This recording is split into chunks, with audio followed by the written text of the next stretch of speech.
Here are this week's top stories. More than 85,000 visitors from all across the world attend Arab Health 2014. Dubai Health Authority to focus on the 2025 master plan. E-health becomes a priority in the region. And fitness champ Eva Clarke achieves 2 more Guinness World Records. Hi, I'm Rachel Patter. Welcome to What's Up. I'll be bringing you the latest in fitness, health, sports and lifestyle.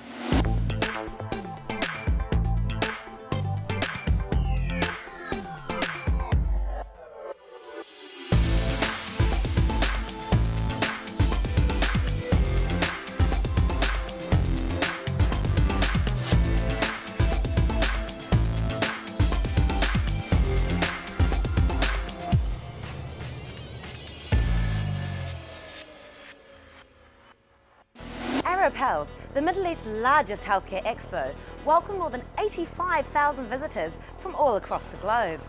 Dubbed as the must-attend event for healthcare trade professionals, the exhibition also featured 19 conferences with more than 9,000 delegates. Now in its 39th year, Arab Health has attracted the best of the best in healthcare. Director General of Dubai Health Authority, Engineer Esser Al-Maidor, shared how Arab Health has grown from a humble event to become one of the most important health expos in the world. For the information, Arab Health started on the creek with 38 participants. This year, 3,900 participants from all over the world. We are having more than 170 visitors to this exhibition.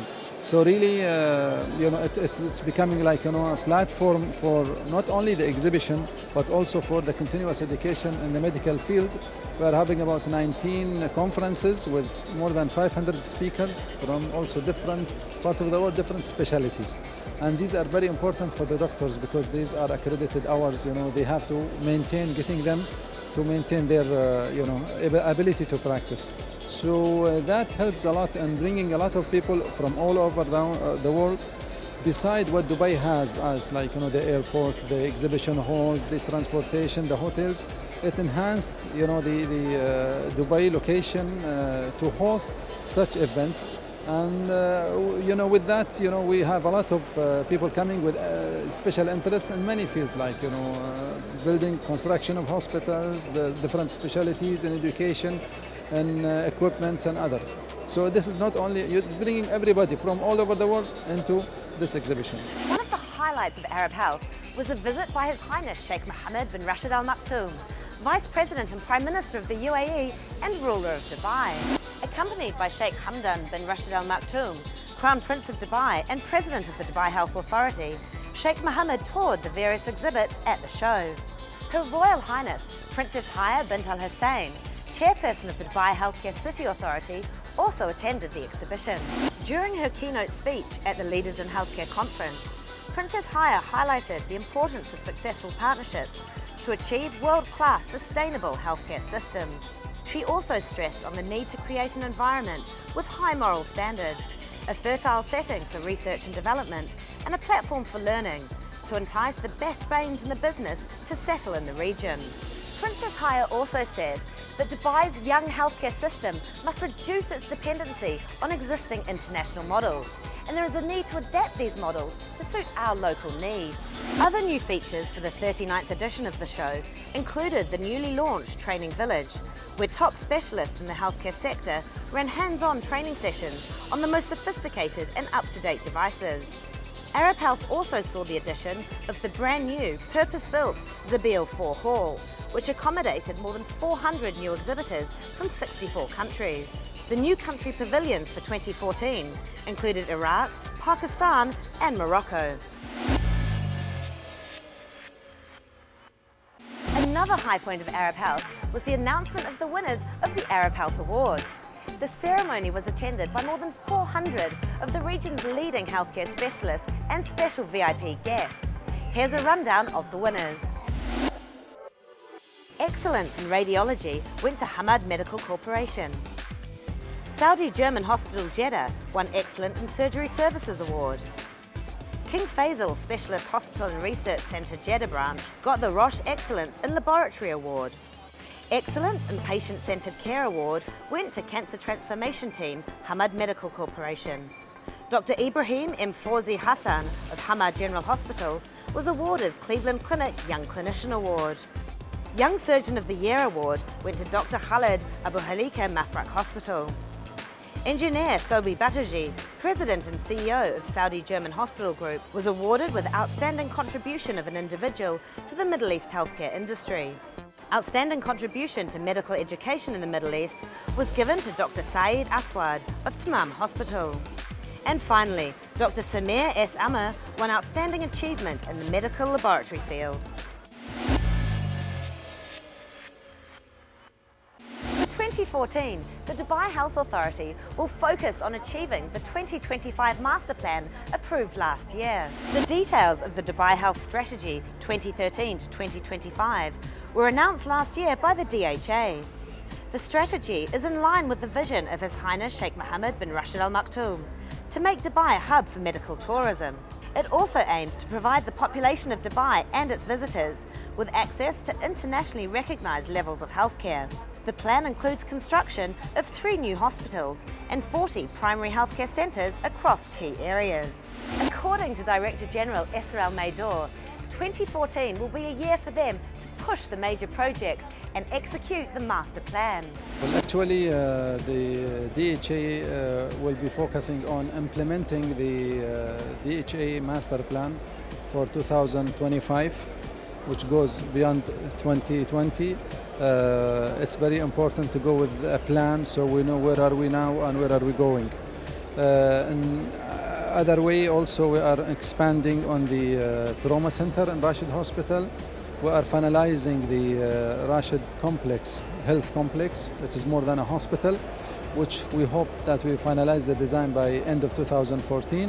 With Dubai hosting the Expo in 2020, part of the goal this year is to complete the Al Maktoum Hospital in Jebel Ali.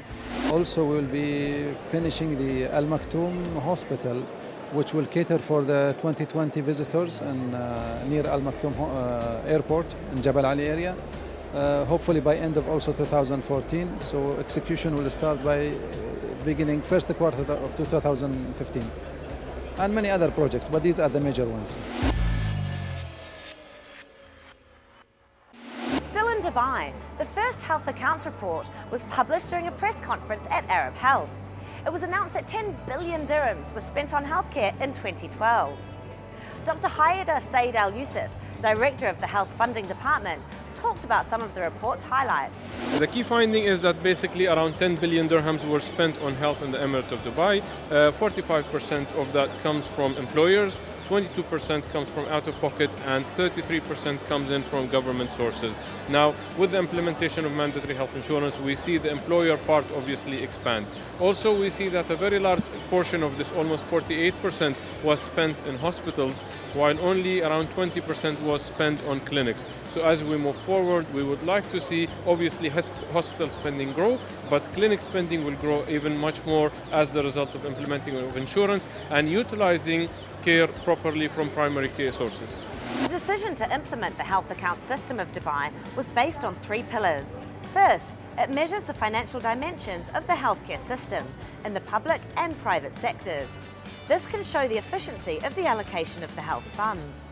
Secondly, the account system enables monitoring changes in the distribution of the available financial resources. These changes give the government and investors information necessary to measure the investment size. Thirdly, it allows the support and implementation of the health insurance system through monitoring health spending.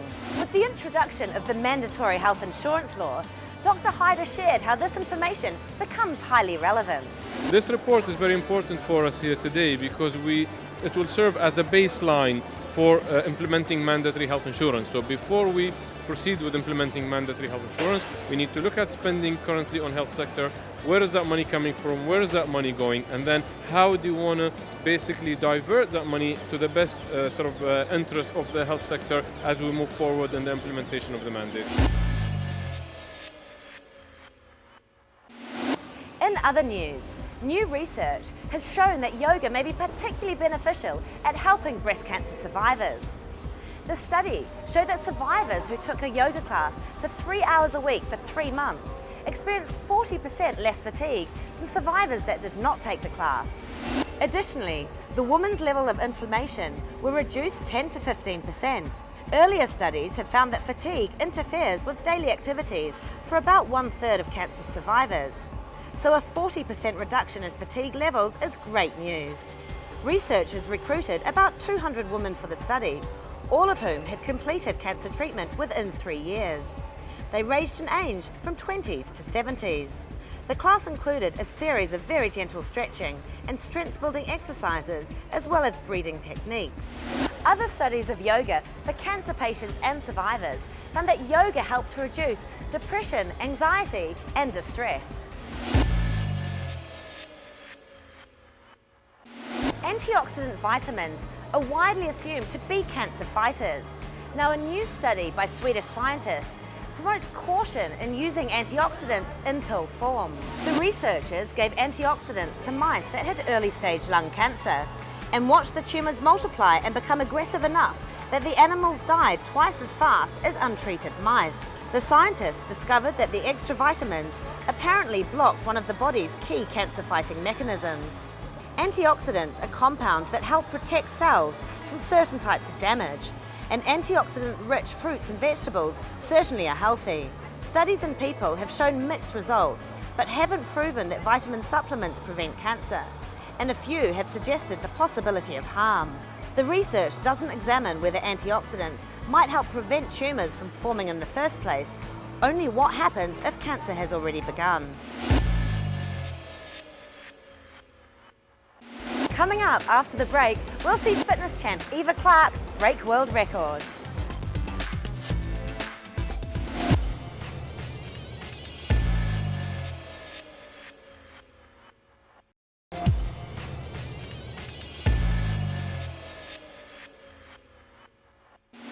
Welcome back to What's Up.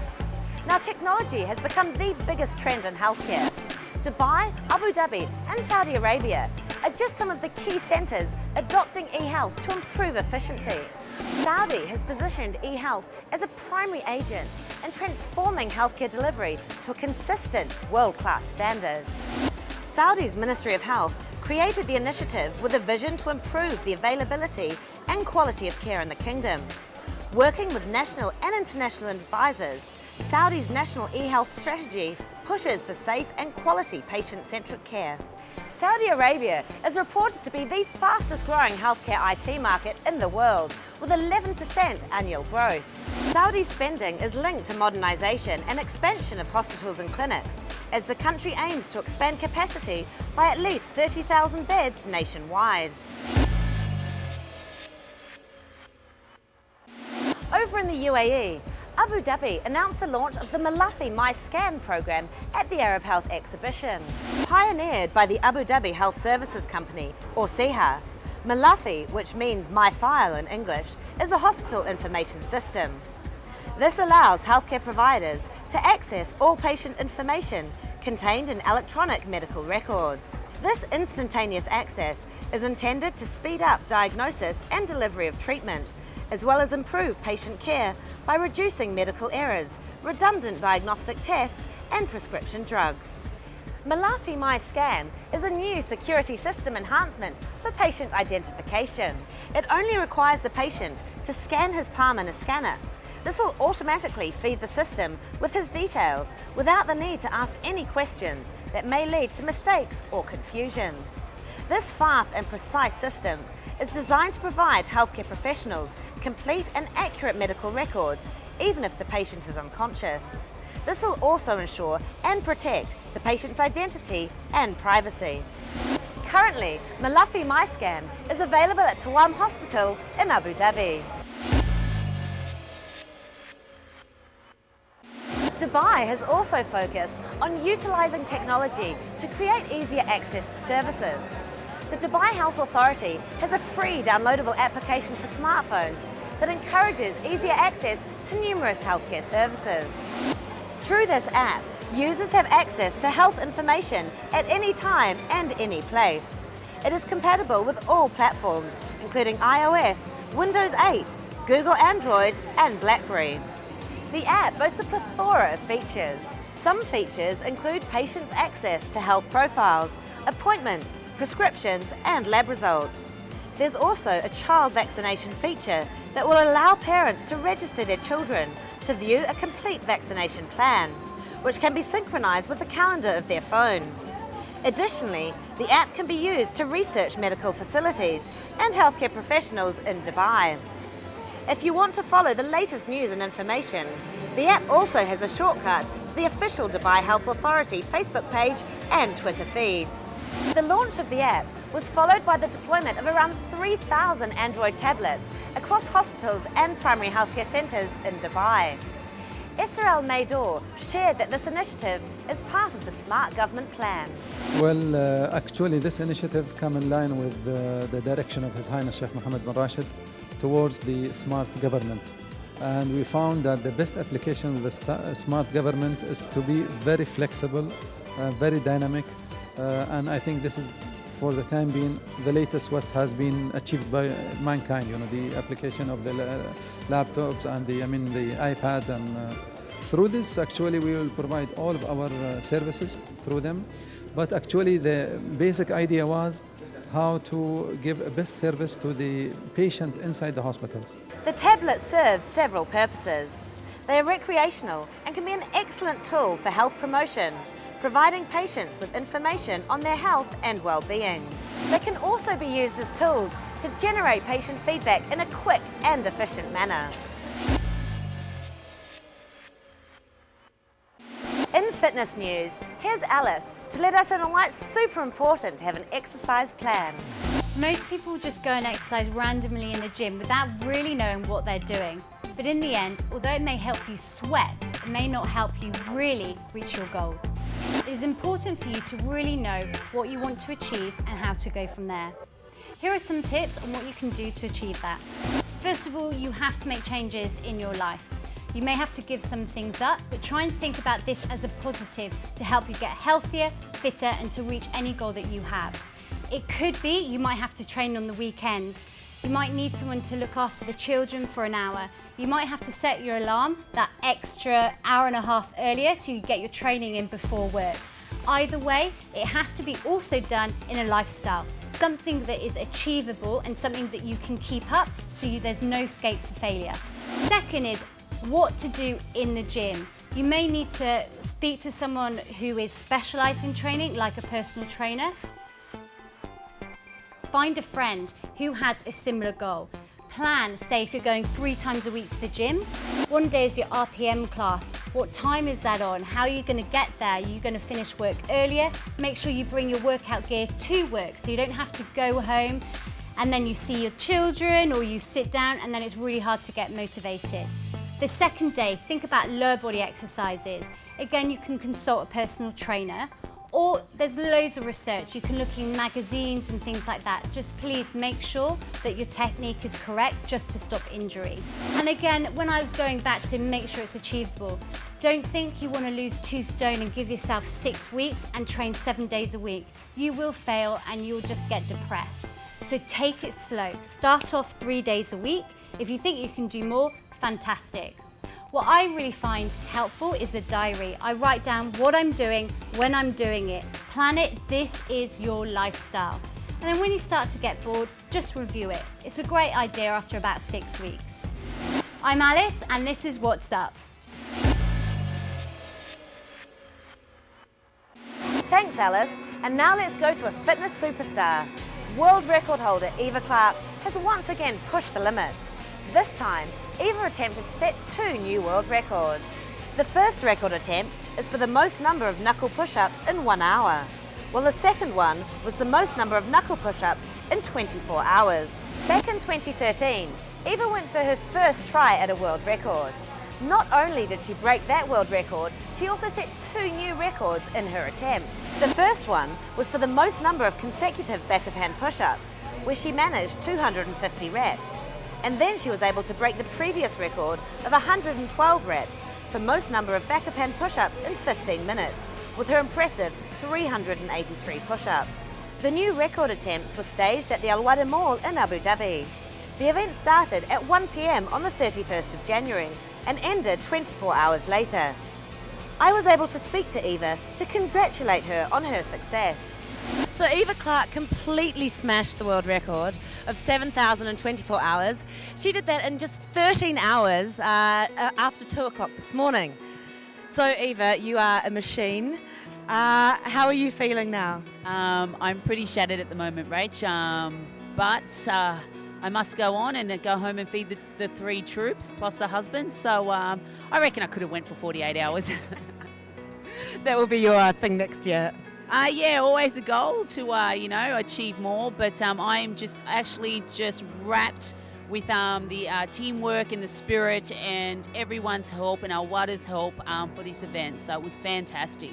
And was that one of the hardest things you've ever done? Yeah, it actually was. I mean, to feel the blood pool in my elbows and actually, break the 7,000 in just under 13 hours and then only get like 2,200 after. I was just on struggle street. It was almost like I'd been hit by 10 freight trains.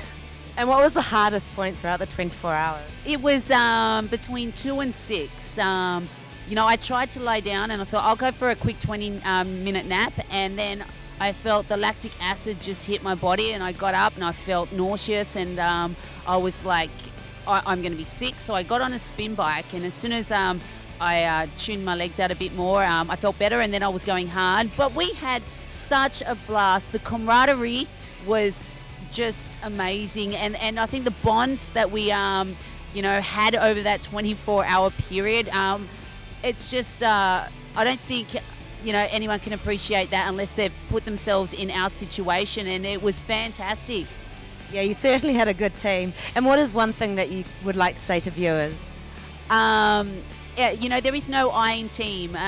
You think you can accomplish a task, whether it's great or noble by yourself, but there's always someone behind the curtains helping you out. In my case, I had my family, and I had a team of awesome people, and I had a Wada more, and then I had the Guinness guys, and I had the supporters of the crowd and people that were making donations. So look, and a team is fantastic, but whatever you set your heart on, whether people think it's crazy or not, no one determines what and who is crazy except you, so just go for it.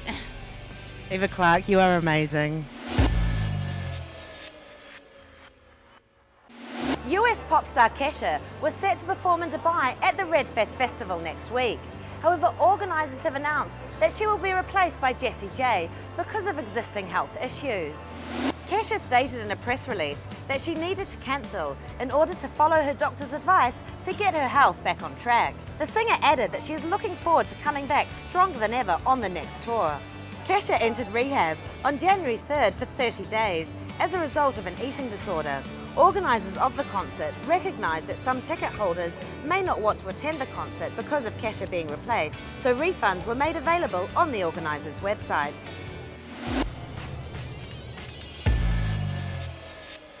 Again, here are this week's top stories. More than 85,000 visitors from all across the world attend Arab Health 2014. Dubai Health Authority to focus on the 2025 master plan. E-health becomes a priority in the region. And fitness champ Eva Clarke achieves 2 more Guinness World Records. That's what's up this week. For more updates, check out our website or follow us on our social media pages. I'm Rachel Pather. Join us here next time, only here on Physique TV.